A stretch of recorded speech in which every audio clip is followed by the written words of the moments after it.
जी student, तो आज का हमारा टॉपिक है आरडीएस। ठीक है, जिसको हम बोलते हैं अमेजोन रिलेशनल डेटाबेस सर्विस। आज हमने कुछ जो हम क्लाउड प्रैक्टिशनर सीरीज हमने स्टार्ट की है, उसके अंदर हमने कंप्यूटर सर्विस पहले डिस्कस की थी।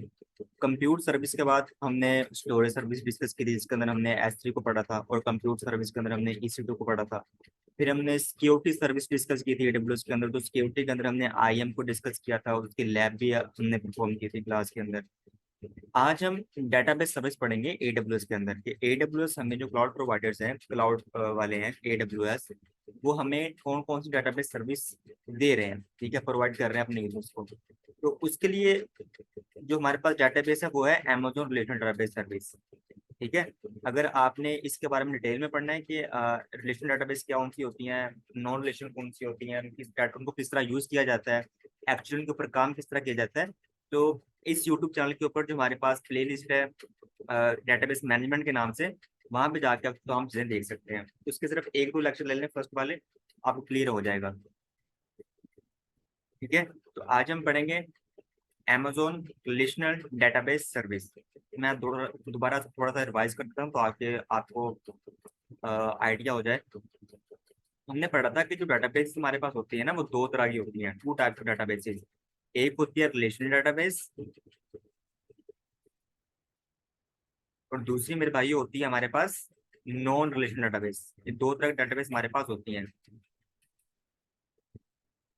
ठीक है, जो रिलेशनल डेटाबेस होती है इसको हम एसक्यूएल डेटाबेस भी बोलते हैं, क्योंकि इसके अंदर एसक्यूएल लैंग्वेज का यूज किया जाता है। और जो हमारे पास नॉन रिलेशनल डेटाबेस होती है, इसको हम नो सीक्वल डेटाबेस भी बोलते हैं, क्योंकि इसके अंदर हम एसक्यूएल के थ्रू काम नहीं करते। ठीक है, और जो मेन डिफरेंस मैंने आपको बताया था वो ये होता है कि जो रिलेशनल डेटाबेस होती है उसका स्ट्रक्चर या स्कीमा जो होता है वो फिक्स होता है, और ये फ्लेक्सिबल होता है। इसका जो स्ट्रक्चर या ये स्कीमा होता है वो फ्लेक्सिबल होता है, फिक्स नहीं होता। वो किस तरह नहीं होता वो देखना है तो आप जो डेटाबेस के पहले 2 लेक्चर है उसको जरा देख लें, आपको क्लियर हो जाएगा। ठीक है, तो ये एक्चुअली दो चीजें होती हैं। तो आज हम डिस्कस करेंगे कि क्लाउड के अंदर AWS के अंदर रिलेशन डेटाबेस कौन कौन सी हैं और नॉन रिलेशन डेटाबेस कौन कौन सी हैं। ठीक है, तो आज सिर्फ हम रिलेशन को कवर करेंगे, जो हमारा नेक्स्ट टॉपिक होगा, नेक्स्ट क्लास होगी, उसके अंदर हम नॉन रिलेशन डेटाबेस को डिस्कस करेंगे। ठीक है, तो आज हम हमारा सिर्फ टॉपिक है रिलेशनल का, और मैं आपको यहीं पे समझा देता हूँ रिलेशनल डेटाबेस।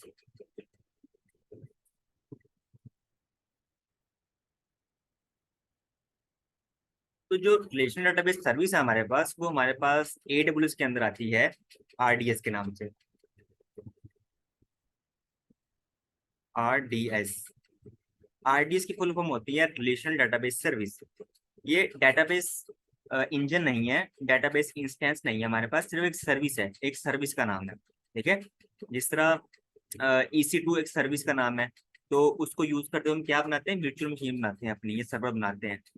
ठीक है, स्टोरेज एक सर्विस का नाम है S3, उसको यूज करते हुए हम अपनी बकेट बनाते हैं, इसके अंदर चीजों को स्टोर करते हैं। इसी तरह AWS के अंदर RDS भी हमारे पास एक सर्विस है, इस सर्विस के अंदर डिफरेंट डेटाबेस आती हैं, उनको हम यूज करते हैं। तो RDS क्योंकि रिलेशन डेटाबेस है, तो जितनी भी रिलेशन डेटाबेस होगी वो सारी सपोर्ट करेगा RDS उसको। तो RDS के अंदर आपको जो जो डेटाबेस चाहिए, आप RDS के अंदर आगे उसको यूज कर सकते हो। ठीक है, आपको MySQL चाहिए, माइक्रोसॉफ्ट चाहिए, ओरेकल चाहिए, डिफरेंट जो भी आपको चाहिए, आप RDS के अंदर आके उसको यूज कर सकते हो। तो एक्चुअल जो डेटाबेस हमारे पास होती हैं वो RDS के अंदर होती हैं। ठीक है, तो इसको हम डिस्कस करेंगे। जो हमारे पास RDS होता है, रिलेशनल डेटाबेस सर्विस है। ठीक है, आपने याद रखना है, RDS रिलेशनल डेटाबेस सर्विस है, जो हमें सर्विस प्रोवाइड करती है। तो इसके अंदर जो RDS होता है वो हमें 6 डेटाबेस इंजन को सपोर्ट करता है। मतलब कि RDS के अंदर 6 डेटाबेस होती हैं, हम उनको यूज कर सकते हैं अपने पर्पज के लिए। कौन सी होती है उनको हम डिस्कस कर सकते हैं यहाँ पे। नेक्स्ट चलते हैं जी, हम यहाँ पे आ जाएं।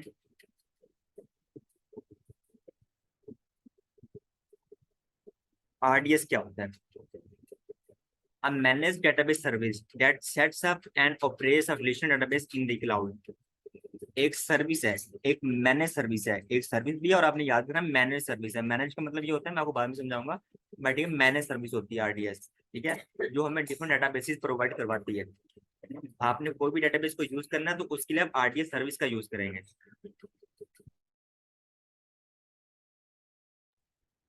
ठीक है भाइयों, तो यहाँ पे आप देख भी सकते हैं, Amazon RDS is a managed database service that sets up and operates a relational database in the cloud.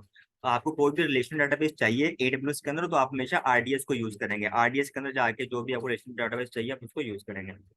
Running an unmanaged standalone relational database can be time consuming and have limited scope to address these challenges. AWS provides service that set up, operates and scale the relational database. ये जो आपको paragraph दिया गया है इसका मतलब ये है, जो हमने शुरू में पढ़ा था कि कुछ सर्विस होती हैं जो इंफ्रास्ट्रक्चर एज सर्विस के अंडर आती हैं, कुछ प्लेटफॉर्म एज सर्विस के अंडर आती हैं, ठीक है, और कुछ हमारे पास सॉफ्टवेयर एज सर्विस के अंडर आती हैं। डिफरेंस क्या होता है? डिफरेंस उनके अंदर रिस्पॉन्सिबिलिटी का होता है, हमने क्या मैनेज करना है, एडब्ल्यूएस में क्या मैनेज करना है। तो कोई भी सर्विस जो इंफ्रास्ट्रक्चर एज सर्विस के अंडर आएगी, उसकी तमाम कॉन्फ़िगरेशन, उसको मैनेज करना, उसकी स्केलिंग करना, तमाम का हम खुद करेंगे। उसकी पैचिंग करना, अपग्रेड करना हम खुद करेंगे, कस्टमर खुद करेगा, जिसके अंदर EC2 आता है। इसी तरह कुछ सर्विसेज होती हैं वो प्लेटफॉर्म एज सर्विस के अंदर आती हैं। उसका मतलब ये होता है कि उसकी स्केलिंग करना और उसके लोड बैलेंसिंग करना, डिफरेंट चीजें होती हैं, वो 8% खुद करते हैं, हम नहीं करते हैं, ठीक है। तो यहाँ पे कस्टमर की रिस्पॉन्सिबिलिटी जरा कम हो जाती है। लाइक यहाँ पे हमारे पास आता है इलास्टिक बीन स्टॉक, हमने सर्विस पढ़ी थी, वो आता है यहाँ पे, ठीक है। इसी तरह कुछ सॉफ्टवेयर सर्विस की भी कुछ आ जाती हैं आपकी, S3 आ जाता है, या डिफरेंट चीजें आप यहाँ पे आ जाती हैं, SNS जो माइक्रोसॉफ्ट की होती हैं वो आ जाती हैं। इसी तरह अगर आप EC2 बनाते हो, EC2 के ऊपर आप खुद से कोई डेटाबेस कॉन्फ़िगर करते हो, कैसे करेंगे? हम स्पेसिफिक वेबसाइट पे जाएंगे, माई सीक्वल की या ओरेकल की, वहां पे उसको सॉफ्टवेयर को इंस्टॉल करेंगे, EC2 के ऊपर डेटाबेस को सेटअप कर लेंगे। लेकिन वहां पे मसला क्या होगा? वहां पे मसला ये होगा कि उसको फिर मैनेज करना हमारी रिस्पॉन्सिबिलिटी होगी, ठीक है। डेटाबेस कैसे चल रही है, उसकी ऑटो स्केलिंग, लोड बैलेंसिंग, उसको पैचिंग, पैचेस लगाना, उसके ऊपर अपडेट करना, अपग्रेड करना, वो सारा काम हम खुद करेंगे। तो हम इन चीजों से बचने के लिए कि सारे काम हमें खुद ना करना पड़े, हम RDS का यूज करते हैं। RDS आपके पास मैनेज सर्विस है। मैनेज का मतलब यही होता है कि ये सारे काम अब आप खुद नहीं करेंगे, AWS वाले खुद करेंगे, ठीक है। आपकी अगर डेटाबेस के ऊपर लोड ज्यादा आ गया है तो वो ऑटोमेटिकली स्केल अप भी हो जाएगा, स्केल डाउन भी हो जाएगा, ठीक है। तो वो भी कौन करेगा? AWS को खुद करेंगे उसकी स्केलिंग। उसके अलावा आपकी डेटाबेस की स्टोरेज कम पड़ गई है, आपने 500 GB दी है, वो कम पड़ गई है, तो उसकी ऑटो स्केलिंग, उसको इंक्रीज भी कौन करेगा? AWS वाले खुद करेंगे, हम नहीं करेंगे। डेटाबेस को पैचेस कौन से लगाने हैं, अपडेट कब करना है, तो सारे काम बैकअप कर बना के रखने हैं, वो सारे काम AWS वाले करेगा, हम खुद नहीं करेंगे। इसलिए इसको कहते हैं कि जो RDS होता है वो हमारे पास मैनेज डेटाबेस सर्विस होती है, इसका ये मतलब होता है। क्लियर है यहाँ तक?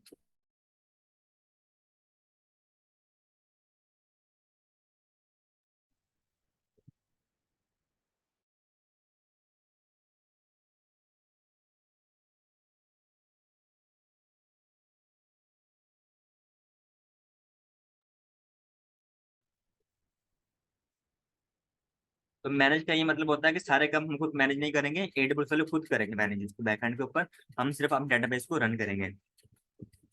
उसके बाद डिफरेंट पर्पज होते हैं, आप वेब एंड मोबाइल एप्लीकेशन है उसके लिए आप डेटाबेस को यूज कर सकते हैं, E-कॉमर्स एप्लीकेशन हैं उसके लिए यूज कर सकते हैं, mobile and online gaming application, उसके लिए भी आप RDS डेटाबेस को यूज कर सकते हैं।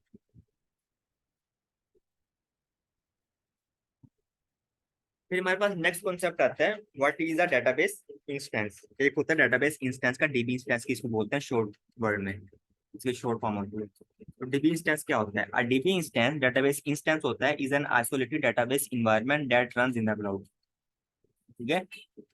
अ DB instance is an isolated, it is the basic building block of RDS। क्योंकि हमने बोला था कि हमारे पास क्या होता है, हमारे पास जो हम डेटाबेस बनाएंगे RDS, एक्चुअली दोबारा वही कॉन्सेप्ट आ रहा है कि जब हम RDS को यूज करते हैं ना, RDS को यूज करते हैं तो वहाँ पे हम एक डेटाबेस बनाते हैं, ठीक है। लेकिन डेटाबेस बनाने के लिए हम उसको ये नहीं बताता कि आपने EC2 कौन सा लेना है, EC2 हम नहीं बनाते, ठीक है, क्योंकि मैनेज सर्विस है, तो वो जिस EC2 के ऊपर चल रही होती है डेटाबेस, उसको कौन मैनेज करता है? AWS वाले खुद मैनेज करते हैं उसे।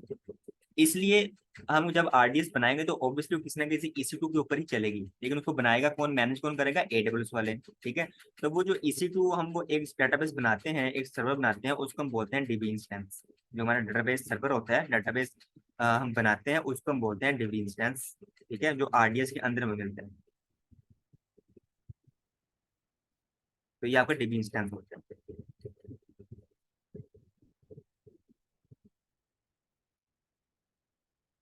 तो डीबी इंस्टेंस के अंदर हम क्या चीजें डिफाइन करते हैं, जिस तरह हम EC2 बनाते थे, EC2 बनाने के लिए उसको इंस्टेंस टाइप देते थे ना हम, कि हम आपको इंस्टेंस टाइप दे रहे हैं। इंस्टेंस टाइप के अंदर हम क्या डिफाइन करते थे, मेमोरी कितनी देनी है आपने उसको, अपने वर्चुअल मशीन को, उसको आपने वर्चुअल CPU कितने देने हैं, स्टोरेज कितनी देनी है, तो सारी चीज वहाँ पे हम डिफाइन करते थे। इसी तरह जब हम डाटाबेस बनाएंगे तो वहाँ पे भी हम कुछ उसको इंस्टेंस क्लास बताएंगे कि आपकी आपको वर्चुअल CPU कितने मिलेंगे, मेमोरी कितनी मिलेगी, नेटवर्क परफॉर्मेंस क्या होगी आपकी। तो वो सारी चीजें उसको हम बोलते हैं RDS इंस्टेंस। तो हमारा RDS इंस्टेंस होता है जो RDS के अंदर मिलता है। ठीक है, तो RDS क्या होता है, एक डाटाबेस सर्विस होती है, उसके अंदर हम एक डाटाबेस इंस्टेंस बनाते हैं। जब बनाते हैं तो वो हमारी क्या बन जाती है, डाटाबेस बन जाती है।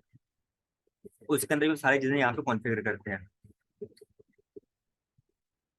यहाँ पे आपने एक चीज याद रखनी है कि जो RDS होता है, Amazon RDS support 6 database engines, या 6 डेटाबेस इंजन बोल रहे हैं या 6 डेटाबेस टाइप बोल रहे हैं, की बात है। तो ये डेटाबेस इंजन एक्चुअली ये होते हैं, आपको आपने माई SQL यूज करना है, आपने अरोरा यूज करना है, माइक्रोसॉफ्ट चाहिए, पोस्टग्रे चाहिए, मारियाडीबी, ओरेकल, कोई भी आपको डेटाबेस चाहिए, आप RDS के अंदर जाके उसको सर्च करेंगे। RDS को एक सर्विस है, उसी के अंदर आपको सारी डेटाबेस मिलेंगी एक ही जगह पे। ठीक है, जिस तरह समटाइम बिल्डिंग होती है ना, एक बिल्डिंग के अंदर ही बहुत सारी शॉप्स होती हैं, बहुत सारी क्लोथिंग ब्रांड्स होते हैं, तो उसी तरह सेम आपको जो ना यहाँ पे RDS के अंदर ये सारे डेटाबेस मिल जाएंगे। आपने जो भी यूज करना है आप यहाँ से आके उसको कर सकते हैं। ठीक है, तो आपने याद रखना है MCQ पॉइंट ऑफ व्यू से RDS किस किस डेटाबेस इंजन को सपोर्ट करता है। तो RDS 6 डेटाबेस इंजन को सपोर्ट करता है, जिसके अंदर माई SQL, अरोरा, माइक्रोसॉफ्ट, पोस्टग्रे, मारियाडीबी और ओरेकल आता है। तो ये आपने याद रखना है यहाँ।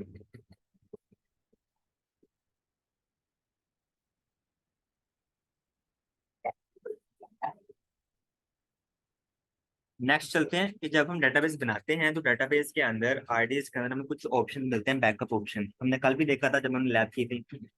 ऑप्शंस के अंदर हम ये डिफाइन करते हैं कि ऑब्वियसली आपकी डेटाबेस अगर बन रही है, उसके अंदर डाटा स्टोर हो रहा है, तो आपने उसके बैकअप भी करने होते हैं। ठीक है, उसको बैकअप बना के रखना होता है दूसरी जगह के ऊपर। क्यों रखते हैं, फेल ओवर के लिए, हाई अवेलेबिलिटी के लिए, कि अगर एक जगह से हमारा डाटा अनएक्सेसिबल हो जाए तो उसको हम दूसरी जगह से एक्सेस कर लें। ठीक है, तो इसलिए उसको हम क्या करते हैं, उसके रेप्लिकेट बनाते हैं, अपने डाटाबेस को रेप्लिकेट करते हैं, डुप्लीकेशन उसके करते हैं। लाइक फर्ज कर लें, आपका ये एक अवेलेबिलिटी जोन है, अवेलेबिलिटी जोन नंबर A है। ठीक है, और ये आपका अवेलेबिलिटी जोन नंबर B है। आपकी A के अंदर कोई डाटाबेस चल रही है, इसके अंदर कोई डाटा स्टोर हो रहा है, तो आप ये कभी नहीं चाहेंगे कि डाटा यहीं पे स्टोर हो, कहीं और स्टोर ना हो। ठीक है, क्यों, क्योंकि अगर यहाँ पे कोई डिजास्टर आ जाता है, कोई ऐसा मिस हैपन हो जाता है, तो ऑब्वियसली आपकी डाटाबेस अनएक्सेसिबल हो जाएगी आपको, आपके यूजर्स को। फिर आप क्या करेंगे, आप अपने डाटाबेस की कॉपी बनाएंगे। ठीक है, एक स्टैंड लोन, एक स्टैंड बाय या सेकेंडरी डाटाबेस बनाएंगे दूसरे AZ के अंदर, यहाँ पे। ठीक है, उससे क्या होगा, जो भी डाटा यहाँ पे स्टोर होगा यहाँ पे रेप्लिकेट होता रहेगा ऑटोमेटिकली। तो ये भी ऑप्शन आपको मिलता है AWS के अंदर। वो कहते हैं कि आप डाटा को रेप्लिकेट कर सकते हैं, बैकअप बना के दूसरी जगह पे रख सकते हैं। तो वो जो बैकअप ऑप्शन होता है वो दो तरह के होते हैं। आप मैनुअली बैकअप भी कर सकते हैं, आप ऑटोमेटिकली भी कर सकते हैं। ऑटोमेटिकली के अंदर ये होता है कि आप चाहते हैं कि डेली रात को 12 बजे बैकअप हो जाए मेरा, जिस तरह व्हाट्सएप के अंदर बैकअप करते हैं। एक दिन बाद करना है, 2 दिन बाद, 1 वीक बाद, 1 मंथ बाद, वो हमारे पास डिफरेंट ऑप्शन होते हैं व्हाट्सएप के अंदर बैकअप करने के डाटा को। तो इसी तरह हम चाहते हैं कि डाटाबेस के भी बैकअप बन जाए। तो अगर हम ऑटोमेटिक यूज कर रहे हैं तो ऑटोमेटिक के अंदर हम कुछ डिफाइन टाइम पीरियड डिफाइन कर देते हैं कि रात को 12 बजे या 11 बजे, मॉर्निंग में, अर्ली मॉर्निंग में 4 4 5 बजे डाटाबेस बैकअप हो जाए। ठीक है, तो आप उसको कॉन्फ़िगर करेंगे तो आपको बताए बिना, आपको विदाउट एनी नोटिफिकेशन आपका जो डाटा है वो ऑटोमेटिकली रेप्लिकेट होता रहेगा। ठीक है, उसके डुप्लीकेट्स कॉपी बनती रहेंगी। अगर आप चाहते हैं कि ऑटोमेटिकली ना हो, मैं खुद करूँ जब मुझे टाइम मिले, आप खुद करना चाहते हैं, तो आप मैनुअली भी इसको कर सकते हैं। ठीक है, तो ये दोनों ऑप्शन आपके पास यहाँ पे होते हैं। और यहाँ पे एक चीज और होती है कि यहाँ पे इंक्रीमेंटल बैकअप्स होते हैं। ठीक है, इंक्रीमेंटल मतलब क्या होता है कि अगर फर्ज कर लें डे 1 है आपका, डे 1 के अंदर आपके डाटाबेस के अंदर A B स्टोर हुआ है, फर्ज कर लें ये डाटा स्टोर हुआ है, तो at the end of day आपका डाटा यहाँ पे रेप्लिकेट हो जाएगा, यहाँ भी A और B आ जाएगा। ठीक है, अब सेकंड डे आपका जो ना सिर्फ यहाँ पे डाटा स्टोर हुआ है C, तो जब ये डाटा यहाँ पे रेप्लिकेट होगा तो यहाँ पे अब A भी दोबारा से नहीं होगा, C वाला होगा, क्योंकि A भी पहले से यहाँ पे पड़ा हुआ है। इसको हम बोलते हैं इंक्रीमेंटल बैकअप। ठीक है, जो बैकअप एक दफा हो गया वो दोबारा नहीं होगा, जो एडिशनल बैकअप है आपका वो होगा। ये हमारा कॉन्सेप्ट होता है इंक्रीमेंटल बैकअप का।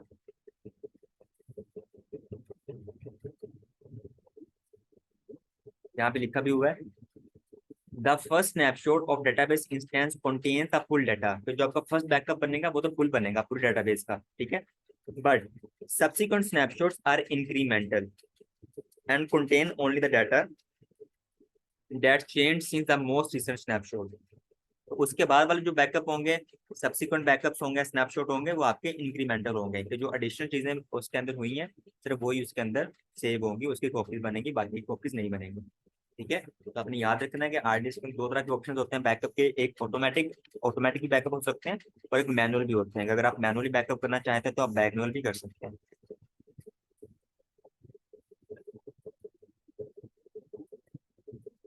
अब जब हम डेटाबेस बनाते हैं तो डेटाबेस के अंदर हमारे पास दो ऑप्शन होते हैं। आरडीएस के अंदर हमें दो ऑप्शन देखने को मिलते हैं। एक ऑप्शन हमारे पास होता है स्टैंडर्ड क्रिएट का और एक होता है इजी क्रिएट का। जब आप आरडीएस सर्च करोगे तो उसके अंदर आपको दोनों ऑप्शन मिलेंगे, स्टैंडर्ड और इजी क्रिएट का। इसका मतलब ये होता है, इजी क्रिएट का मतलब ये होता है कि जब आप इजी क्रिएट वाला ऑप्शन चूज करते हो तो कुछ चीजें होती हैं वो बाय डिफॉल्ट हो जाती हैं, कुछ ऑप्शन ऐसे होते हैं बाय डिफॉल्ट सेलेक्ट हो जाते हैं, आप उसको चेंज नहीं कर सकते बाद में, ठीक है। वो बाय डिफॉल्ट कैसे हो जाते हैं, वो according to AWS best practices वो जो है ना बाय डिफॉल्ट सेलेक्ट हो जाते हैं। लेकिन अगर आप चाहते हो कि मैं कस्टमाइज तरीके से करना चाहता हूँ, तमाम चीजें खुद से कॉन्फ़िगर करना चाहता हूँ, तो फिर आप स्टैंडर्ड वाला यूज करेंगे। यहाँ पे लिखा भी हुआ है स्टैंडर्ड के अंदर क्या लिखा है, you set all the configuration option. हम खुद सेट करते हैं बट यहाँ पे हम खुद सेट नहीं कर सकते।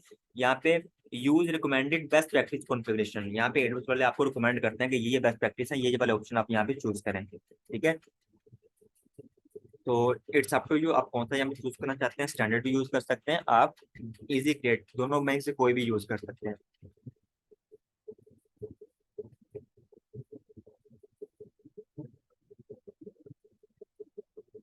तो पहला स्टेप हमारे पास होता है कि आपने स्टैंडर्ड यूज करना है या इजी क्रिएट करना है, तो ये वाला हमारा पहला स्टेप हो गया।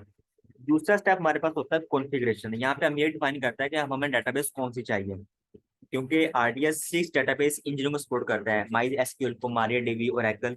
अब आप कहते हैं मुझे कौन सी चाहिए, अब यहाँ पे ये बताओगे उसे, ठीक है। तो 6 डेटाबेस होते हैं, आप उनमें से कोई भी चूज कर सकते हैं। यहाँ पे लिखा भी हुआ है to create a DB instance in the next configuration section choose MySQL. तो ये बताया कि आप माई एसक्यूएल को यूज करें। और यहाँ पे उन्होंने बताया कि आप जब उसको बनाते हो डेटाबेस को, तो वो मैक्सिमम आपके जो है ना वो 20 मिनट्स लेता है रेडी होने में। अगर आपने ज्यादा स्टोरेज दी हुई है, आप हैवी डेटाबेस बना रहे हो, तो 20 या 1.5 आवर लेगा आपका रेडी होने में।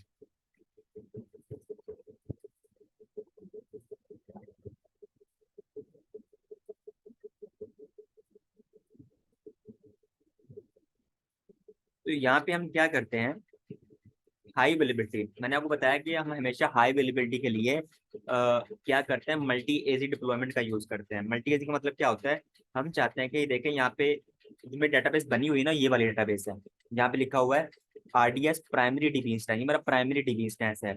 जो भी एप्लीकेशन चल रही है वो सारी इसी को यूज कर रही है, जो भी डाटा स्टोर हो रहा है वो इसी के अंदर हो रहा है, ठीक है।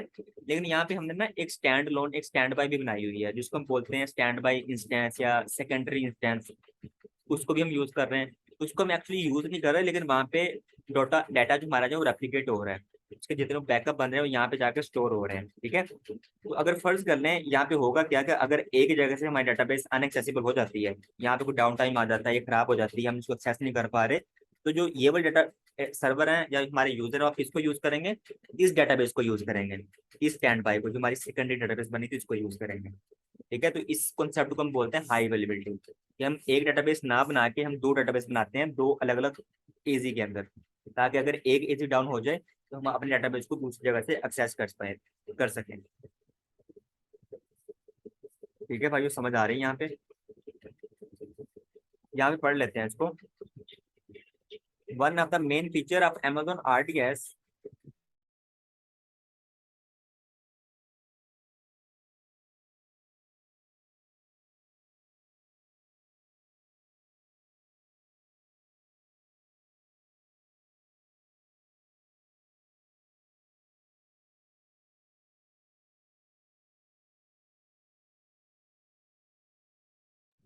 यहाँ पे लिखा भी हुआ है, one of the main feature of Amazon RDS is that you can configure a database instance with high availability by using multi-agent deployment। मैं आज आपको दिखाऊंगा कि जब हम RDS बनाते हैं तो उसके अंदर क्या होता है, हम मल्टी एजी डिप्लॉयमेंट यूज करते हैं। वहाँ पे डिफरेंट ऑप्शन होते हैं कि आप सिंगल एजी भी कर सकते हैं, मल्टी एजी भी ले सकते हैं। तो हम वहाँ पे मल्टी एजी लेंगे।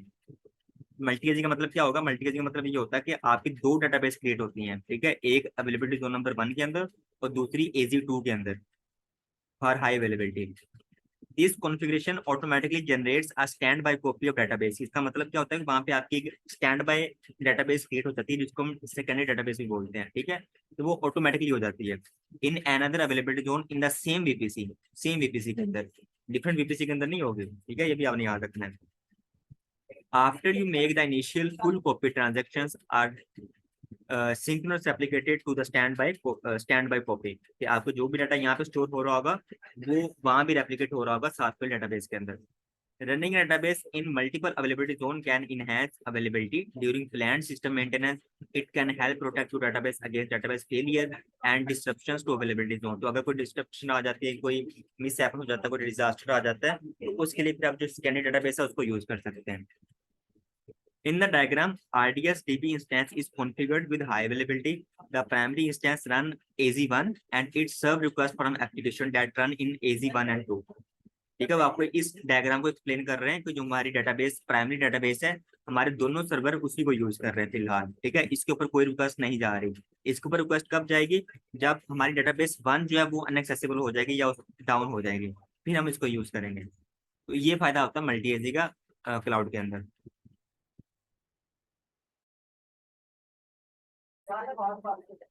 यहाँ पे आप ये भी देखना है आपने कि वो एक्चुअली होता किस तरह है। वहाँ फिर हम ना डिफरेंट डॉट या डिफरेंट चीजें यूज करते हैं, लोड बैलेंसिंग यूज करते हैं। उससे क्या होता है कि ऑटोमेटिकली फेलेबल हो जाता है। अगर आपकी एक डेटाबेस अनएक्सेसिबल हो जाती है, तो आपकी जो रिक्वेस्ट होती है वो, आपकी जो रिक्वेस्ट होती है ना वो ऑटोमेटिकली कन्वर्ट हो जाती है, शिफ्ट हो जाती है दूसरी डेटाबेस के ऊपर, ठीक है। तो ये भी अपने याद रखना है। तो वो हमें मैनुअली नहीं करना पड़ता, वो ऑटोमेटिकली हो जाता है सारा काम बैक एंड के ऊपर। अच्छा, यहाँ पे आपने कुछ चीजें याद रखनी है।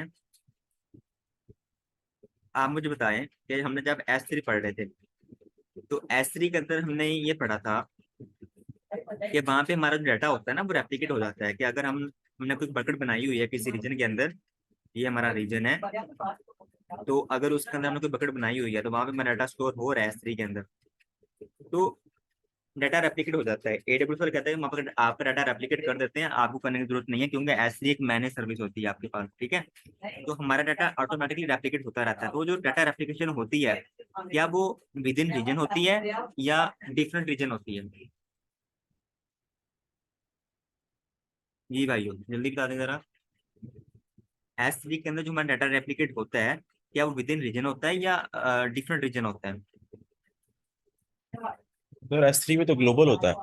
S3 सर्विस ग्लोबल होती है, नो डाउट, बट जो डाटा रेप्लिकेट हो रहा होता है, ठीक है, S3 किसी रीजन के अंदर ही पड़ी होगी ना, किसी रीजन के अंदर पड़ी होगी। तो जो हमारा S3 जिस सर्वर के ऊपर हमारी बकेट बनी है, वो किसी रीजन के अंदर ही होगा, USA के अंदर या इंग्लैंड के अंदर किसी डाटा सेंटर के अंदर, ठीक है। तो फर्ज कर लें यहाँ पर US रीजन है, यहाँ पे हम S3 हमारी बनी हुई है। तो यहाँ पे आपका डाटा रेप्लिकेट भी होगा, आपका डाटा भी एक ही अवेलेबिलिटी जोन के अंदर स्टोर हो रहा है, लेकिन रेप्लिकेट भी होता है ऑटोमेटिकली। तो कहाँ पे होता है, तो वो डाटा रेप्लिकेट होता है वो विद इन सेम रीजन होता है, ठीक है। और AWS वाले बोलते हैं कि हम आपका data within same region but in different 3 availability zone को रेप्लिकेट करते हैं और हाई अवेलेबिलिटी, ठीक है। अगर एक जगह से अनएक्सेसिबल हो जाए दूसरी जगह एक्सेस कर लें, अगर वहां से भी एक्सेस ना कर पाए तो यहाँ से एक्सेस कर लें, यहाँ भी डाटा डाउन हो जाए तो यहाँ से एक्सेस कर लें। तो इन डिफरेंट अवेलेबिलिटी जोन में आपका जो डाटा स्टोर होता है एक रीजन के अंदर, ठीक है, अलोंग रीजन नहीं होता, दूसरे रीजन के अंदर जाकर स्टोर नहीं होता, विद इन सेम रीजन रहता है। इसी तरह जो RDS होता है, RDS के अंदर भी जो आपका डाटा रेप्लिकेट हो रहा होता है, मतलब जो आपकी डाटाबेस सेकेंडरी डाटाबेस बन रही होती है, वो भी विद इन रीजन बन रही होती है, ठीक है, लॉन्ग रीजन ही बन सकती है। आपने याद रखना है एग्जाम पॉइंट ऑफ व्यू से, कि आप चाहते हैं कि मेरी प्राइमरी इंस्टेंस जो है ना, प्राइमरी इंस्टेंस यहाँ पे बन जाए इस एजी के अंदर, AZ1 के अंदर, और ये AZ-B है। और आप चाहते हैं कि जो सेकेंडरी डाटाबेस है ना, डाटाबेस 2, वो मेरी दूसरे रीजन के अंदर बने जाके, तो ऐसा नहीं होगा, ठीक है। आपकी सेम रीजन ही बनेगी but in different availability zone बनेगी, ये आपने याद रखना है। सेम लाइक S3, तो इसको हम बोलते हैं मल्टी एजी डिप्लॉयमेंट। ये मल्टी एजी होगा but within same region होगा, लॉन्ग रीजन नहीं होगा।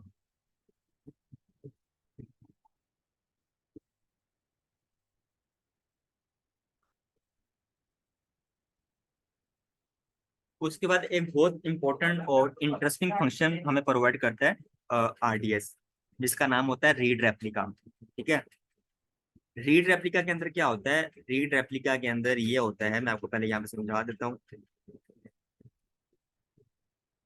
रीड रेप्लिका हमें सिर्फ आरडीएस के अंदर ही मिलता है, और उसके भी कुछ डेटाबेस के अंदर मिलता है, सबके अंदर नहीं मिलता। मैं आपको बताता हूँ। अब फर्ज कर लें आपका एक रीजन है यूएसए, ये आपका रीजन है। ठीक है, यहाँ पे आपकी डेटाबेस बनी हुई है, इस रीजन के अंदर आपकी एक डेटाबेस बनी हुई है, ये डेटाबेस आपकी चल रही है। ठीक है भाइयों, तो आपके जो भी यूजर्स आ रहे हैं, जो भी रीड क्वेरीज आ रही हैं, रिक्वेस्ट क्वेरीज आ रही हैं, कुछ यूजर ऐसे होंगे जो डाटा को रीड करना चाहते हैं, कुछ ऐसे होंगे डाटा को राइट करना चाहते हैं, एडिट करना चाहते हैं। ठीक है, इस तरह की डिफरेंट चीजें करना चाहते हैं। तो वो जो भी रिक्वेस्ट आ रही है पूरी दुनिया से, ऑल ओवर द वर्ल्ड, यहाँ पे आ रही है इस डेटाबेस के ऊपर।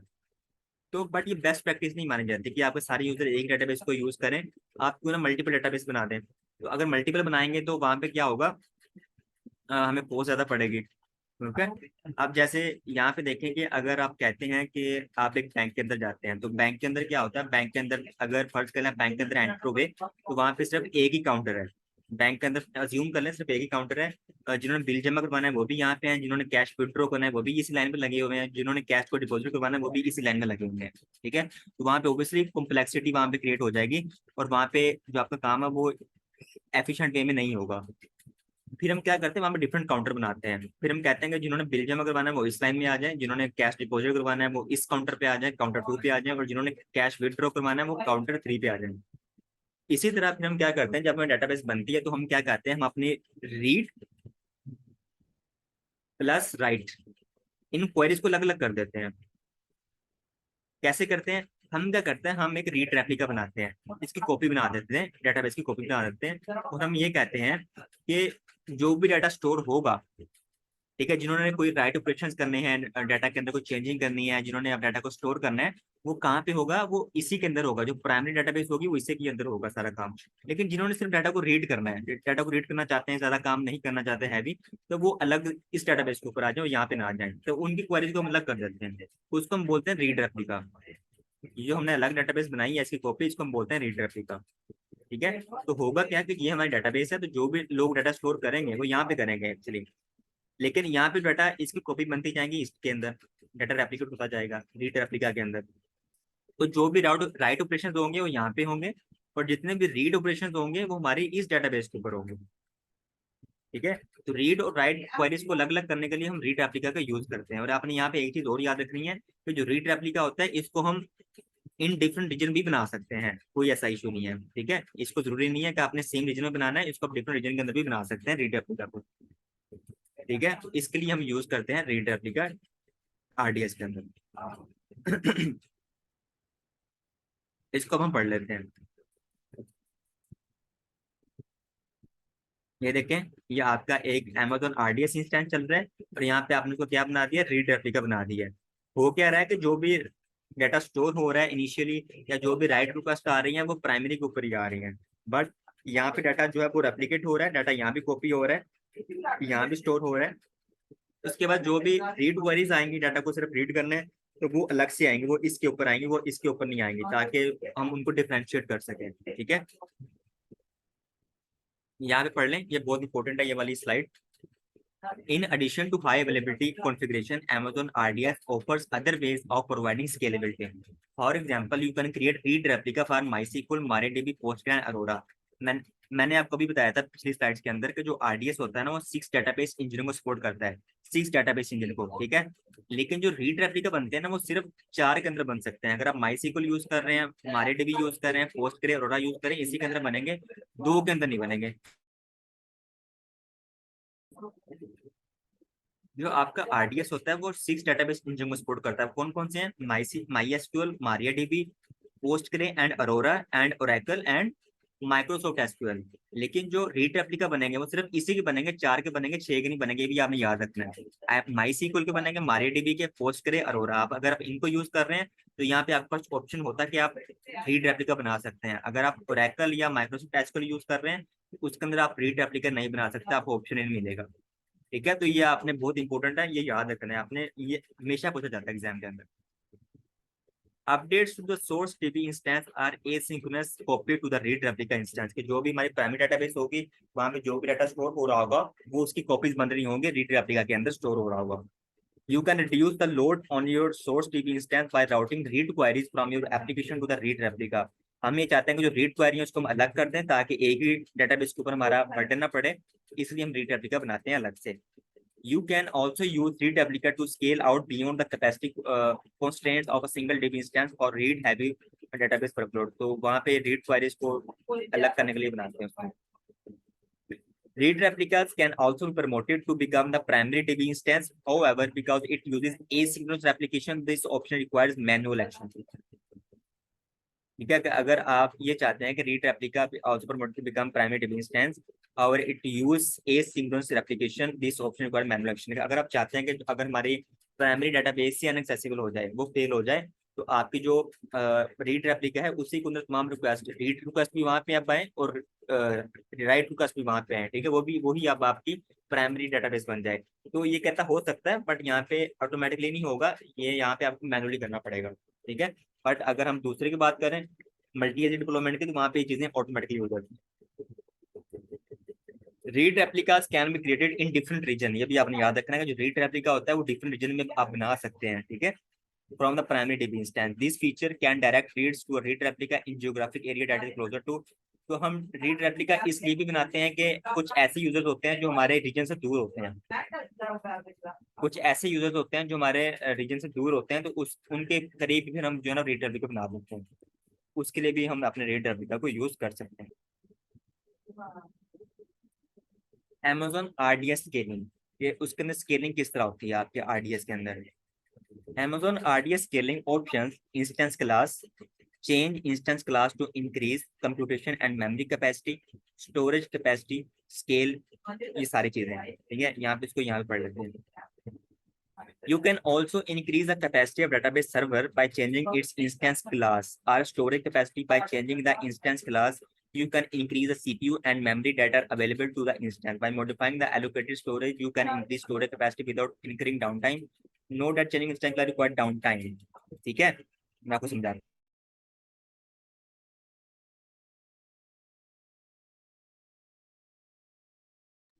तो हमने ये चीज डिस्कस की थी कि एक होती है हमारे पास रिलेशनल डेटाबेस, ठीक है, एक रिलेशनल डेटाबेस होती है हमारे पास, आपको पता है, और एक होती है नो रिलेशनल डेटाबेस। दो तरह के डेटाबेस हमारे पास होती है। मैं इसको इतना लिख रहा हूँ बस, नो रिलेशनल इसका मतलब। अब इसके अंदर होता है क्या है, अगर हम इसकी कैपेसिटी की बात करें या इसकी स्केलिंग की बात करें एक्चुअली, तो यहाँ पे हम स्केलिंग को डिस्कस करेंगे कि रिलेशनल के अंदर स्केलिंग किस तरह होती है और नॉन रिलेशनल के अंदर स्केलिंग किस तरह होती है। तो जो आपकी रिलेशनल डेटाबेस है, अगर आप रिलेशनल डेटाबेस को यूज कर रहे हैं तो वहां पे आपकी जो स्केलिंग होगी वो आपकी वर्टिकल स्केलिंग होगी, वर्टिकल स्केलिंग होगी। लेकिन अगर आपके पास नॉन रिलेशनल डेटाबेस है तो यहाँ आपके पास हॉरिजॉन्टल स्केलिंग होगी। ठीक है, तो यहाँ पे आपकी क्या होगी, हॉरिजॉन्टल।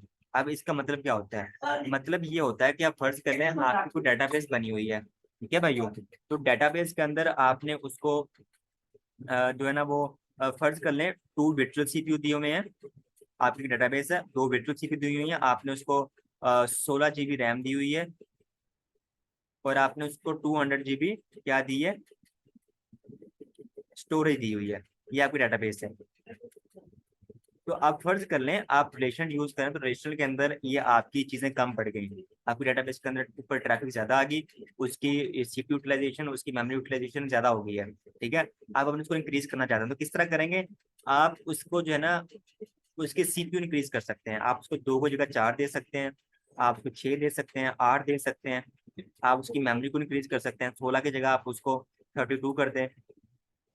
ठीक है, आप स्टोरेज को इंक्रीज कर दें, 200 की जगह 500 कर दें। तो इसको हम बोलते हैं एग्जिस्टिंग सर्वर की कैपेसिटी को इंक्रीज कर देना, एग्जिस्टिंग सर्वर की कैपेसिटी को ही इंक्रीज कर देना, उसको हम बोलते हैं वर्टिकल स्केलिंग। ठीक है, बट अगर फर्ज कर लें आपको कुछ सर्वर चल रहा है, तो अगर उसकी कैपेसिटी कम पड़ गई है तो आप उसके तरह का एक और सर्वर बना देते हैं। ठीक है, तो वो हमारी होती है हॉरिजॉन्टल स्केलिंग। तो ये डिफरेंट होता है वर्टिकल स्केलिंग का और हॉरिजॉन्टल स्केलिंग का। कि रिलेशनल डेटाबेस के अंदर आपको वर्टिकल स्केलिंग देखने को मिलेगी, लेकिन नोट रिलेशनल के अंदर आपको हॉरिजॉन्टल स्केलिंग देखने को मिलेगी। ठीक है, रिलेशनल के अंदर अगर कोई सर्वर चल रहा है और उसकी कैपेसिटी कम पड़ गई है तो आप एग्जिस्टिंग सर्वर की कैपेसिटी को इंक्रीज कर सकते हैं। बट नॉन रिलेशनल के अंदर अगर आपकी सर्वर की कैपेसिटी कम पड़ गई है तो आप उसी तरह का सेम एक और सर्वर डिप्लॉय कर सकेंगे। तो ये चीजें ऑटोमेटिकली हो रही होती हैं। ठीक है, यहाँ पे वर्टिकल स्केलिंग भी ऑटोमेटिक होती है, और यहाँ पे जो हॉरिजॉन्टल स्केलिंग होती है ये भी ऑटोमेटिक हो रही होती है। ये हम खुद मैनुअली नहीं करते, अगर मैनुअली करना चाहें तो मैनुअली भी हम इसको कर सकते हैं। जी भाइयों, क्लियर है यहाँ तक?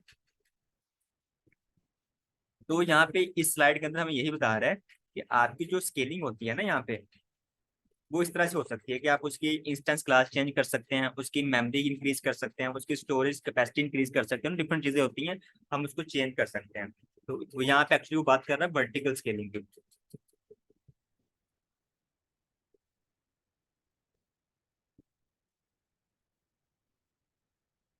अब हम एक और रिलेशनल डेटाबेस की बात कर रहे हैं, अरोरा की। ठीक है, अरोरा भी हमारे पास क्या है, अरोरा हमारे पास एक तरह की रिलेशनल डेटाबेस है क्लाउड के अंदर। ठीक है, ये भी अब आपको आरडीएस के अंदर ही मिलेगी, अलग से ही आपको नहीं मिलेगी। ठीक है भाइयों, तो यहाँ पे देखिए, Aurora is are relational database engine. तो ये भी एक तरह का डेटाबेस इंजन है, अगर आप इसको यूज करना चाहते हो तो आप इसको भी यूज कर सकते हैं। Arora use the same code tools. तो यहाँ पे एक चीज याद रखनी है आपने कि जो आरडीएस होता है ना, आरडीएस वो 6 डेटाबेस इंजन को सपोर्ट करता है। 6 डेटाबेस मैंने आपको बताया भी है। ठीक है, लेकिन जो अरोरा होता है ना वो सिर्फ 2 डेटाबेस इंजन को सपोर्ट करता है, एक माई एसक्यूएल को और एक पोस्टग्रेज को। ना ये माइक्रोसॉफ्ट को करता है, ना ये ओरेकल को करता है, ना ये मारीडीबी और किसी को नहीं करता। सिर्फ माई एसक्यूएल और पोस्टग्रेज को सपोर्ट करेगा और किसी को नहीं करेगा। अगर आपको अरोरा चाहिए, अरोरा डेटाबेस, तो उसके अंदर आपको सिर्फ दो ही ऑप्शन मिलेंगे, या आप माई एसक्यूएल यूज कर सकेंगे या आप पोस्टग्रेज यूज कर सकेंगे। ठीक है, तो यहाँ पे क्वेश्चन ये है कि ये जो दो ऑप्शन है माई एसक्यूएल और पोस्ट करें, ये तो हमें आरडीएस के अंदर भी मिलते हैं, तो हम इसको वहां पे क्यों ना यूज करें, यहाँ पे क्यों यूज कर रहे हैं अरोरा के अंदर अलग से? तो उसका मतलब ये होता है कि आरडीएस के अंदर अगर आप एम आई एसक्यूएल या पोस्ट यूज कर रहे हैं तो वहां पे जरा आपको उसकी परफॉर्मेंस कम मिलती है। ठीक है, उसकी जो परफॉर्मेंस या उसकी जो फंक्शनैलिटी होती है वो जरा कम होती है। बट अगर आप अरोरा यूज कर रहे हैं तो अरोरा के अंदर आपको परफॉर्मेंस, स्पीड, उसकी कैपेसिटी ज्यादा मिलती है। ठीक है, तो इसके फंक्शन ज्यादा होते हैं, इसलिए हम यहाँ पे माई एसक्यूएल और पोस्टग्रे का यूज कर सकते हैं अरोरा के अंदर। यहाँ पे लिखा भी हुआ है, Aurora include high performance storage subsystem and Aurora DB is created with clusters. तो अरोरा जो होता है ना एक क्लस्टर के अंदर काम करता है। एक इसका जो मेन डिफरेंस होता है जो इसको डिफरेंशिएट करता है आरडीएस से, कि जो अरोरा होता है वो क्लस्टर के स्वरूप में काम करता है। ठीक है, यहाँ पे लिखा, यहाँ पे पढ़ लें इसको।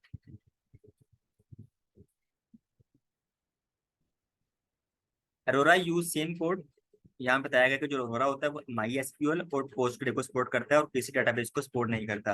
Arora include high performance storage system, it's MI SQL compatible and PostgreSQL compatible database engines are customized to take advantage of that first distributed storage. And Aurora DB has clusters that consist of one or more database instances and a cluster volume that manage data for those DB instances. तो यहाँ पे क्या होता है, यहाँ पे आप जब कोई अरोरा डेटाबेस यूज करते हो और उसको बनाते हो तो आपका क्लस्टर बनता है। क्लस्टर का मतलब क्या होता है कि उसका एक रेप्लिका बन जाता है और दोनों मिलके काम करते हैं। ठीक है, अब मैं आपको बताऊंगा जब हम अरोरा की लैब करेंगे तो उसके अंदर आपकी एक डेटाबेस नहीं बनेगी, उसके अंदर आपके दो डेटाबेस बनेंगे। ठीक है, मतलब एक क्लस्टर बन जाएगा और दोनों मिलके काम करेंगे। तो इसलिए इसकी जो स्पीड होती है वो ज्यादा होती है आरडीएस के निस्बत। इसलिए अगर आपको हाई परफॉर्मेंस डेटाबेस चाहिए तो उसके लिए फिर हम अरोरा का यूज करते हैं, आरडीएस का यूज नहीं करते। आरडीएस की स्पीड भी अच्छी होती है, बट मैं बात कर रहा हूँ अगर ज्यादा क्रिटिकल वर्कलोड है वहां पे आपको हाई स्पीड चाहिए, ऑब्वियसली फिर आपने पोस्ट को भी देखना पड़ होगा। अगर आप अरोरा यूज कर रहे हैं तो फिर आपको पोस्ट भी ज्यादा पड़ेगी।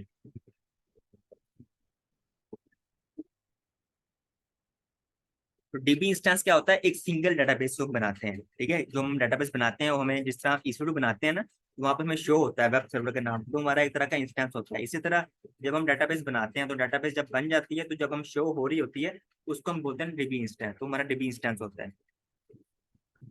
अब हम बात करते हैं क्लस्टर के। तो क्लस्टर क्या होता है, Aurora DB cluster consists of one or more database instances and a cluster volume that manage data for those DB instances। तो यहाँ पे ये होता है, आपका जो database होता है वो एक cluster के रूप में काम करना होता है, ठीक है। आप जब database बनाएंगे अरोरा, एक नहीं बनेंगी, एक की जगह दो DB इंस्टेंस बनेंगे। तो जो दो DB इंस्टेंस मिलके काम करेंगे तो उसको हम बोलेंगे हमारा ये अरोरा क्लस्टर है, ठीक है भाइयों। What is an Arora cluster volume? क्या होता है कि Aurora cluster volume is a virtual database storage volume that spans multiple availability zone. Each availability zone has a copy of data DB cluster data। कि आपका जो दो डेटाबेस आपकी बनी है, जो क्लस्टर बना है, वो ऑब्वियसली सेम आपके वॉल्यूम को यूज कर रहे होंगे, ठीक है, उनका वॉल्यूम सेम होगा, तो वो रेप्लिकेट भी हो रहा होगा दूसरे रीजन के अंदर। तो उसको हम बोलते हैं अरोरा क्लस्टर वॉल्यूम, ठीक है। मतलब एक ही आपका वॉल्यूम है और उसी को आपके मल्टीपल जो डीबी क्लस्टर है उसको यूज कर रहे हैं आपको सेम वॉल्यूम को, तो वो हमारा होता है क्लस्टर वॉल्यूम, जो क्लस्टर यूज कर रहा होता है आपके वॉल्यूम को। यहाँ पे देखें, two types of Arora dB cluster. जो क्लस्टर होता है, जो अरोरा के अंदर क्लस्टर बनता है ना, वो दो तरह का होता है। एक होता है प्राइमरी डीबी इंस्टेंस, एक होता है अरोरा रेप्लिका, ठीक है। डीबी इंस्टेंस क्या होता है? The primary dB instance is the main instance, the instance allows read and write operation and allows for data modification. मैंने आपसे बोला है कि जब भी आप अरोरा बनाएंगे तो आपकी एक की बजाय दो डेटाबेस बनेंगी, एक प्राइमरी बनेगी और एक अरोरा बन जाएगा बाय डिफॉल्ट, ठीक है, और वो दोनों मिलके काम करेंगे। लेकिन जो प्राइमरी बनेगा तमाम ऑपरेशन उसी के अंदर परफॉर्म होंगे, बट जो अरोरा रेप्लिका होगा, Aurora replica connect to the same storage volume as a primary DB instance, तो वो भी सेम वॉल्यूम यूज कर रहा होगा, सेम स्टोरेज वही यूज कर रहा होगा जो प्राइमरी यूज कर रहा होगा, ठीक है। और वो एक तरह मिलकर क्लस्टर के सूरत में काम करेंगे। मैं आपको यहाँ पे समझाता हूँ डायग्राम के अंदर। फर्ज कर लें अभी हम अरोरा की बात नहीं कर रहे, हम सिंपल आरडीएस यूज करना है, ठीक है। आरडीएस के अंदर क्या होगा? आरडीएस के अंदर कुछ ऐसा होगा कि एक अवेलेबिलिटी जोन नंबर हमारा ये है और एक एजी हमारा ये है और ये हमारा रीजन है। तो अगर हम मल्टी एजी यूज कर रहे हैं तो एक डेटाबेस हमारी यहाँ बनेगी और एक डेटाबेस हमारी यहाँ बनेगी, ठीक है। ये डेटाबेस अलग होगी, ये अलग होगी, इन दोनों का आपस में कोई लिंक नहीं होगा सिवाय इससे कि यहाँ से डाटा कॉपी हो रहा है यहाँ पे, इसके अलावा कोई काम नहीं होगा इनका, ठीक है। इस डेटाबेस का अपनी स्टोरेज होगी, अपनी वर्चुअल सीपीयू होंगे, इसकी अपनी रैम होगी, अपनी स्टोरेज होगी। इसी तरह इस डेटाबेस की अपना वॉल्यूम होगा, अपनी स्टोरेज होगी और अपनी वर्चुअल सीपीयू होंगे, ये आपस में शेयर नहीं हो गए होंगे। बट अगर हम बात करें अरोरा की, अरोरा के अंदर क्या होगा? अगर आपके दो बने हैं, ठीक है, एक आपका एजी नंबर 1 में बना है, दूसरा एजी 2 में बना है, हमने, ठीक है, अब हमने बोला कि जब भी हम अरोरा बनाते हैं तो दो ही बनते हैं डेटाबेस, एक 1 में बनता है एजी 1 के अंदर और दूसरा एजी 2 के अंदर बनता है। तो एक्चुअली उनकी जो स्टोरेज होगी, जो उनका वॉल्यूम होगा सेम होगा, ये भी इसको एक्सेस कर रहा होगा, ये भी इसको एक्सेस कर रहा होगा। तो जो भी प्रोसेसिंग यहाँ पे हो रही होगी वो दोनों मिलकर कर रहे होंगे एक ही डेटाबेस के ऊपर, ठीक है। अब दोनों डेटाबेस जो सेम वॉल्यूम सेम स्टोरेज को यूज कर रहे होंगे, तो एक तरह क्लस्टर स्टोरेज में काम कर रहे होंगे। तो ये कॉन्सेप्ट होता है हमारा अरोरा के अंदर।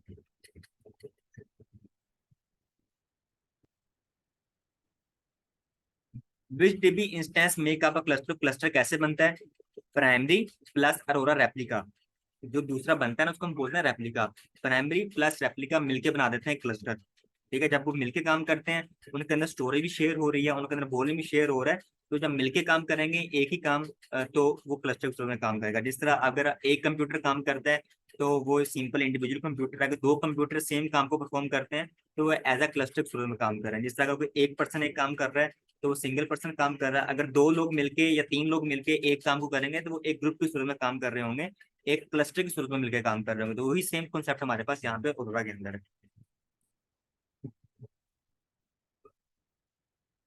ठीक है। मैंने जहाँ पे दोबारा एग्जाम्पल समझा देता हूँ कि अगर हम आरडीएस यूज कर रहे हैं तो आरडीएस के अंदर एक डेटाबेस यहाँ पे बनी है और दूसरी डेटाबेस हमारी यहाँ पे बनी है, ठीक है, लेकिन ये प्राइमरी है और ये इसकी रेप्लिका है, ठीक है। मतलब ये उसका सेकेंडरी डेटाबेस है, तो इसको हम क्लस्टर नहीं बोलेंगे क्योंकि ये अलग काम करेगा, ये अलग काम करेगा। लेकिन जब हम अरोरा बनाएंगे तो अरोरा के अंदर एक यहाँ पे बनेगा और एक यहाँ बनेगा, इसके अंदर भी दो बनेंगे, लेकिन वो दोनों सेम काम कर रहे होंगे, उनके अंदर जो वॉल्यूम होगा, जो स्टोरेज होगी, शेयर हो रही होगी, ठीक है। तो इसलिए उसको वो क्लस्टर के शुरू में काम करेंगे। तो आरडीएस के अंदर हम उसको क्लस्टर नहीं बोल सकते क्योंकि उनकी कॉन्फ़िगरेशन अलग अलग है।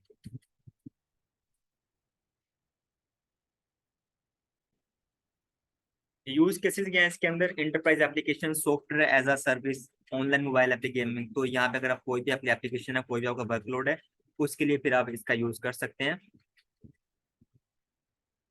अरोरा का। जी भाइयों, यहाँ तक क्लियर है? मुझे बता दें जरा।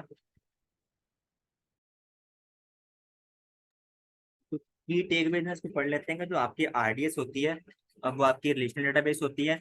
जो आरडीएस होता है आपका, वो 6 डेटाबेस इंजन को सपोर्ट करता है। ये आपने याद रखना है, जो आरडीएस होता है वो 6 डेटाबेस इंजन को सपोर्ट करता है, जिसके अंदर आता है अरोरा आता है, पोस्टग्रे आता है, माई एसक्यूएल आता है, मारीडीबी आता है, और ओरेकल आता है, ठीक है। लेकिन जो आपके पास होता है अरोरा, वो सिर्फ 2 डेटाबेस इंजन को सपोर्ट करता है, एक माई सीक्वल को और एक पोस्टग्रे को। उसके अलावा ओरेकल को, मारीडीबी को, माइक्रोसॉफ्ट को, ये अरोरा को ये सपोर्ट नहीं करता, ठीक है। और जो आपके पास रीड रेप्लिका बनते हैं, वो आपके पास हमेशा बनते हैं कहाँ पे, आरडीएस के अंदर, ठीक है। आरडीएस के अंदर आपके रीड रेप्लिका बनते हैं, और वहाँ पे जो रीड रेप्लिका होते हैं वो सिर्फ 4 के बनते हैं। और एप्पल के और माइक्रोसॉफ्ट के अलावा जो बाकी डेटाबेस होती हैं उनके बनते हैं, इन दोनों के नहीं बनते रीड रेप्लिका। ये भी आपने याद रखना है, ठीक है। तो ये था हमारा आज का लेक्चर। अब हम इसकी लैब परफॉर्म करते हैं नेक्स्ट क्लास के लिए। जी स्टूडेंट, लास्ट क्लास के अंदर हमने आईडीएस पढ़ा था, रिलेशन डेटाबेस क्या होती है, तो इसके अंदर कितने डेटाबेस इंजन होते हैं, क्या क्या कुछ फंक्शन होते हैं, वो हमने पढ़ा था। और उसके हमने लैब भी परफॉर्म की थी, अरोरा की लैब परफॉर्म की थी। आज हमारा टॉपिक है, आज हम पढ़ेंगे नॉन रिलेशन डेटाबेस को, ठीक है। तो हमने पहले डिस्कस किया था कि हमारे पास 2 तरह की डेटाबेस होती हैं। एक हमारे पास होती है रिलेशन डेटाबेस, और एक हमारे पास होती है नॉन रिलेशन डेटाबेस। तो 2 तरह की डेटाबेस हमारे पास होती है, एक रिलेशनल होती है और एक नॉन रिलेशनल डेटाबेस होती है हमारे पास। तो रिलेशनल तो हमने कवर कर लिया था, इसकी लैब भी परफॉर्म कर ली थी हमने। उसके अंदर हमारे पास आरडीएस आ रहा था, आरडीएस एक सर्विस थी। उस सर्विस के अंदर हमारे पास डिफरेंट डाटाबेसेस आ रही थी, 6 डाटाबेस आ रहे थे उसके अंदर, ठीक है, 6 डाटाबेस इंजन आ रहे थे। तो ये तो था हमारा कॉन्सेप्ट रिलेशनल डाटाबेस का। आज हम पढ़ेंगे कि नॉन रिलेशनल डाटाबेस क्लाउड के अंदर कौन कौन सी होती हैं। तो जो क्लाउड के अंदर नॉन रिलेशनल डाटाबेस होती है एडब्ल्यूएस के अंदर, वो आपके पास होती है डायनामोडीबी। तो DynamoDB is a non-relational database that AWS provide to their customers. DynamoDB spelling गलत है, DynamoDB इसका नाम है, ठीक है। तो ये इसका नाम है, इसको आज हम कवर करेंगे अपने कोर्स के अंदर, आज क्लास के सर, अंदर। जी जी पूछें। ये आरडीएल डेटाबेस सर्विस है ना, तो ये डायनामो डीबी जो है ये भी ये वाली सर्विस यूज करती है आरडीएस? नहीं, इसका ना डिफरेंस यही है कि जो आरडीएस होता है वो आपके पास अलग से सर्विस है, ठीक है। मैं आपको दिखा भी देता हूँ, जरा वेट करें यहाँ पे।